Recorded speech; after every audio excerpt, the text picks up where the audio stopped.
బోరిగాం గ్రామంలో బుద్ధ జయంతి సందర్భంగా అక్కడ ఉండేటువంటి మాలబిడ్డలపై దాడి చేసినటువంటి సందర్భంగా ఉస్మానియా నుండి మేము ప్రత్యేకంగా ఖండిస్తూ ఉన్నాం.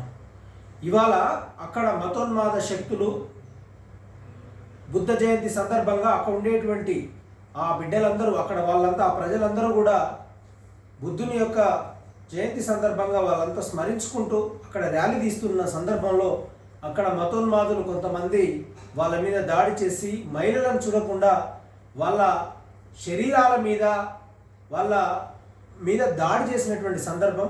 కాబట్టి ఇక్కడ మేము ఖండిస్తూ ఉన్నాం. ఈరోజు 30 తారీఖు కాబట్టి చలో బోరిగాం కార్యక్రమం జరుగుతూ ఉన్నది. అక్కడ అదే క్రమంలో ఈ సమస్యను అక్కడ ఎమ్మెల్యేలు కానీ అక్కడ ఉండేటువంటి ఉన్నత నాయకులు కానీ ఎవరు పట్టించుకోలేనటువంటి దుస్థితిలో ఉన్న సందర్భం.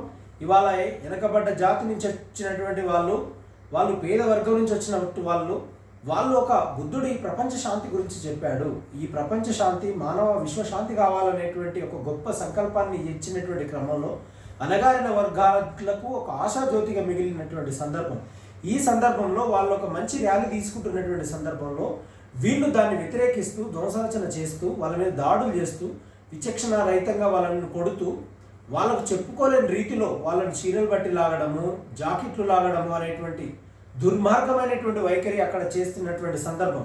ఇప్పటికీ వాళ్ళను అరెస్టు చేయకపోగా అక్కడ ఉండేటువంటి వాళ్ళను, ఎందుకంటే ఈ సమాజం 3000 సంవత్సరాలుగా మానసిక బానిసలుగా చేసి వెలివాడల బతుకుల్లో ఉంచినటువంటి సందర్భం ఈ యొక్క దళిత వర్గాలది. ఇవాళ 4 అక్షరాలు నేర్చుకొని ఇక్కడ వచ్చి చదువుకొని సామాజికంగా, రాజకీయంగా, ఆర్థికంగా సమానత్వంగా ఆలోచించేటువంటి దృక్పథ వైఖరికి ఒక ప్రతీకగా గౌతమ బుద్ధుని యొక్క జయంతి సందర్భంగా ఆయన ఆశయాలకు ఆలోచనలకు ముందుకొస్తున్నటువంటి క్రమంలో ఈ మతోన్మాదులు దాడి చేయడం అప్రజాస్వామికం. ఇక్కడ మేము ప్రత్యేకంగా తెలుపుతున్నటువంటి అంశం ఏమంటే, ఓ ప్రియమైన ఈ రాష్ట్ర ప్రజలారా, దళితుల మీద దాడులు జరుగుతూ ఉన్నాయి. కాంగ్రెస్ ప్రభుత్వాన్ని కూడా హెచ్చరిస్తూ ఉన్నాం. అయ్యా రాష్ట్ర ముఖ్యమంత్రి, మీ రాజకీయాలు మీకు ఉండొచ్చు, కానీ ఇక్కడ బోరిగాం గ్రామంలో దళితుల మీద దాడి జరిగింది, అణగారిన వర్గాల మీద దాడి జరిగింది. అక్కడ మతోన్మాద శక్తులు పెట్టరేగిపోతూ ఉన్నాయి. కాబట్టి మీ యొక్క ఆఫీసర్లకు చెప్పి అక్కడ వారిని అరెస్ట్ చేసేటువంటి ప్రయత్నం చేయండి. లేని పక్షంలో ఉస్మానియా గడ్డ నుంచి మేము పెద్ద ఎత్తున పోరాటాలు నిర్వహించే క్రమంలో మీ ప్రభుత్వానికి నష్టం వాటిల్లేటువంటి ప్రమాదం కొంచెం ఉంటుంది.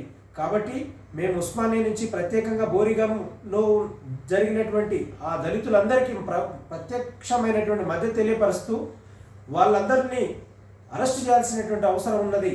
ఎవరైతే దాడి చేసిండ్రో వాళ్ళందరినీ యుద్ధ ప్రాతిపదికన అరెస్ట్ చేసి జైలుకు పంపించేటువంటి ప్రయత్నం చేయాలని ప్రభుత్వానికి విన్నవిస్తా ఉన్నాం.